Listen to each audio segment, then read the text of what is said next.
بسم اللہ الرحمن الرحیم۔ رزق کے دروازے۔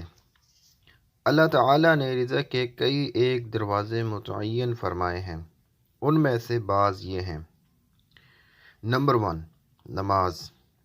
جو لوگ نماز نہیں پڑھتے ان کے رزق سے برکت اٹھا دی جاتی ہے۔ نمبر 2، استغفار۔ جو انسان کثرت سے توبہ استغفار کرتا ہے اس کے رزق میں اضافہ ہو جاتا ہے۔ نمبر 3، صدقہ۔ جو اللہ تعالیٰ کی رضا خوشنودی کے لیے جتنا مال دوسروں پر خرچ کرے گا اللہ تعالیٰ اسے 10 گنا بڑھا کر دے گا۔ نمبر 4، تقوی۔ جو لوگ گناہوں سے دور رہتے ہیں اللہ تعالیٰ آسمان سے ان کے لیے رزق کے دروازے کھول دیتا ہے۔ نمبر 5، نفلی عبادت۔ جو لوگ زیادہ سے زیادہ نفلی عبادت کرتے ہیں ان پر تنگ دستی کے دروازے بند کر دیے جاتے ہیں۔ نمبر 6، حج عمرہ کی کثرت۔ رسول اللہ صلی اللہ علیہ وسلم کا ارشاد گرامی ہے کہ حج عمرہ گناہوں اور تنگ دستی کو اس طرح دور کر دیتے ہیں جیسے آگ کی بھٹی سونا چاندی سے میل دور کر دیتی ہے۔ نمبر 7، رشتہ داروں سے اچھا سلوک۔ ان ہی سے نہیں جو آپ کو اچھا سمجھتے ہیں بلکہ ایسے رشتہ داروں سے بھی ملتے رہنا جو آپ سے قطع تعلق ہوں۔ نمبر 8، کمزوروں سے صلہ رحمی۔ معاشرے کے کمزور طبقہ لوگوں کی مشکلات دور کرنا اللہ تعالیٰ کو بہت پسند ہے۔ نمبر 9، توکل علی اللہ۔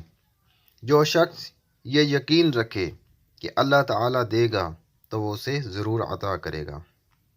نمبر 10، کلمہ شکر۔ انسان جتنا شکر ادا کرے گا اللہ تعالیٰ اس پر رزق کے اتنے دروازے کھولتا چلا جائے گا۔ نمبر 11، گھر میں مسکرا کر داخل ہونا۔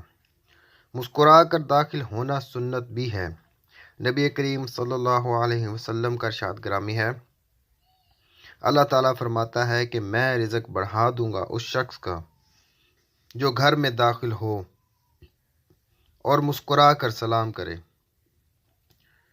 نمبر 12، ماں باپ کی فرما برداری۔ ایسے شخص پر کبھی رزق تنگ نہیں ہوتا۔ نمبر 13، ہمہ وقت باوضو رہنا۔ جو شخص ہر وقت باوضو رہے اس کے رزق میں کمی نہیں ہوتی۔ نمبر 14، چاشت کی نماز پڑھنا۔ حدیث میں ہے کہ چاشت کی نماز رزق کو کھینچتی ہے اور تنگ دستی کو دور بھگاتی ہے۔ نمبر 15، روزانہ سورہ واقعہ کی تلاوت۔ اس سے رزق بہت بڑھتا ہے۔ اسی طرح نمبر 16، دعا۔ جو شخص جتنا صدقے دل سے اللہ تعالیٰ سے مانگتا ہے اتنا ہی اللہ تعالیٰ اس کو اپنے فضل سے عطا کرتا ہے۔